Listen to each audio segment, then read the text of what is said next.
భారత న్యాయవాదుల సంఘం ఐఏఎల్ రాష్ట్ర కమిటీ పిలుపు మేరకు కర్నూలు బార్ అసోసియేషన్ దగ్గర న్యాయవాదుల నిరసన వ్యక్తం తెలియజేశారు. న్యాయవాదులు మరి మా అధ్యక్షులు గారికి కార్యదర్శి గారికి పేరు పేరున ప్రత్యేక ధన్యవాదాలు. నేను ఇక్కడ 10 నిమిషాలు ఉన్నంత బాగా ఓర్పుతో విని మరి దేశానికి కావాల్సినటువంటి న్యాయవాదం చేస్తాను. 6 లక్షల నుండి 10 లక్షలకు వెంటనే వెల్ఫేర్ ఫండ్ 6 లక్షల నుండి 10 లక్షలకు వెంటనే వెల్ఫేర్ ఫండ్ 6 లక్షల నుండి 10 లక్షలకు వెంటనే సమస్యలు ప్రభుత్వం మ్యాచింగ్ 6 లక్షల నుండి 10 లక్షలకు వెంటనే మ్యాచింగ్ అండ్ బార్ కౌన్సిల్ 6 లక్షల నుండి 10 లక్షలకు వెంటనే 10 లక్షలకు వెంటనే మ్యాచింగ్ అండ్ 6 లక్షల నుండి 10 లక్షలకు వెంటనే మ్యాచింగ్ అండ్ 6 లక్షల నుండి 10 లక్షలకు వెంటనే న్యాయవాదుల ఐక్యత యాజ్ ఎర్లీ యాజ్ పాసిబుల్ ఏదైతే న్యాయవాదులు కోరుతున్నారో వారి యొక్క జెన్యూన్ డిమాండ్ ని త్వరగా పరిష్కారం చేసి రాష్ట్ర బార్ కౌన్సిల్ కి రాష్ట్ర ప్రభుత్వం ఇస్తానన్నటువంటి మ్యాచింగ్ గ్రాంట్ ఒకటి ఇస్తే న్యాయవాదులకు ఇచ్చేటువంటి బెనిఫిట్స్ పెంచడానికి అవకాశం ఉంటుంది. న్యాయవాదులు ఏదైతే డిమాండ్ చేస్తా ఉన్నారో న్యాయవాదులు చనిపోతే పెంచాలని చెప్పేసి కానీ న్యాయవాదులకు ఏదన్నా ఇల్ హెల్త్ అవుతే దానికి కావాల్సిన ఇన్సూరెన్స్ స్కీములు కానీ ఇటువంటివన్నిటికీ ఉపయోగించడానికి గవర్నమెంట్ ఒక సహాయ సహకారాలు కావాలా.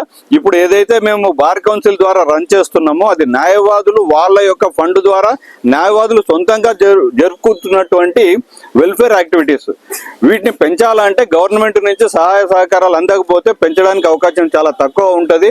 ఏదైతే జెన్యూన్ డిమాండ్ మేము కోరుతున్నామో చాలా కాలంగా ఉమ్మడి రాష్ట్రం నుంచి ఈ సమస్యలు పరిష్కారం కావడం లేదు. ఈ మ్యాచింగ్ గ్రాంట్ ఏదైతే అనౌన్స్ చేసినారో గవర్నమెంట్ అది కూడా త్వరగా రిలీజ్ చేయాలా. రిలీజ్ చేస్తే న్యాయవాదుల సమస్యలు పరిష్కారం అవుతాయి. అదే విధంగా గవర్నమెంట్ దృష్టికి మేము అందరు తీసుకుపోయేది ముందు న్యాయవాదుల ప్రొటెక్షన్ బిల్ ఏదైతే ఉందో దాన్ని త్వరగా ఇంప్లిమెంట్ చేయాలా.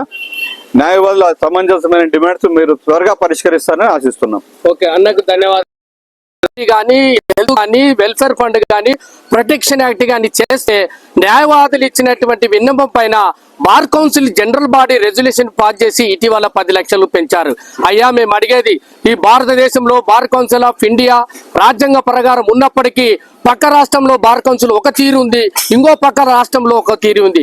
ఈ విధంగా వ్యత్యాసం ఉంది కాబట్టి ఐఏఎల్ అన్ని గమనించి వివిధ బార్ అసోసియేషన్ల ఐఏఎల్ యొక్క విన్నపాలు స్వీకరించి ఈ రోజు నిరసన కార్యక్రమం చేపట్టడం జరిగాం. కాబట్టి మా అభ్యర్థన ఏంటంటే తెలంగాణ బార్ కౌన్సిల్ ఇటీవల చేసినటువంటి న్యాయవాదుల అభివృద్ధి కోసం సంక్షేమ పథకాలు ప్రొటెక్షన్ యాక్ట్ కానీ వెల్ఫేర్ ఫండ్ కానీ అలాగే హెల్త్ కార్డు కానీ ఏ ఒక్క అంశాలు కూడా తెలంగాణ బార్ కౌన్సిల్ ఏ విధంగా చేసిందో ఆంధ్రప్రదేశ్ బార్ కౌన్సిల్ చేయాలనేది మా విజ్ఞప్తి.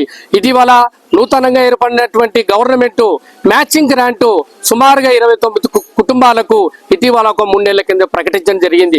అదే విధంగా రాబోయే కాలంలో ఆంధ్రప్రదేశ్ బార్ కౌన్సిల్లో ఏ న్యాయవాది చనిపోయినా కూడా తక్షణమే మ్యాచింగ్ గ్రాంట్ ఇస్తూ మాకిచ్చే వెల్ఫేర్ ఫండ్ లో 2 కలిపి మొత్తం అతిపెద్ద మొత్తంలో న్యాయవాది నామినీ కుటుంబం చేయాలనేదే ఐఏఎల్ ప్రధానంగా. రాబోయే కాలంలో ఈ దేశంలో ఏ ప్రజాప్రతినిధికైనా న్యాయవాదులు ముందు ఉండి రాష్ట్ర బార్ కౌన్సిల్ ఆధ్వర్యంలో కానీ రాష్ట్ర బార్ అసోసియేషన్లు కానీ ఒక దేశానికి రక్షణ కవచంగా పనిచేస్తా ఉంటే మరి న్యాయ వ్యవస్థలో న్యాయవాదులకు కావాల్సినటువంటి వాళ్ళ యొక్క ఒత్తిడిని అధిగమించాలంటే వాళ్ళ యొక్క సంక్షేమ పథకం వైపు ప్రతి ఒక్క రాష్ట్ర ప్రభుత్వం చొరవ చూపించుకొని రాబోయే కాలంలో మరి ముందు ఉండాలా. న్యాయ వ్యవస్థలో న్యాయవాదుల పట్ల చొరవ చూపి దాన్ని ప్రత్యేక ఒక సిఫారసు కమిటీ ద్వారా న్యాయవాదులకు ఏదైతే అది కొదవ ఉందో అది తక్షణమే పూర్తి చేయాలని IAL Indian association of lawyers Kurnool ప్రత్యేక డిమాండ్ చేస్తున్నాం. నా పేరు బిఎస్ రవికాంత్ ప్రసాద్, ఐఏఎల్ జిల్లా ప్రధాన కార్యదర్శి కర్నూలు.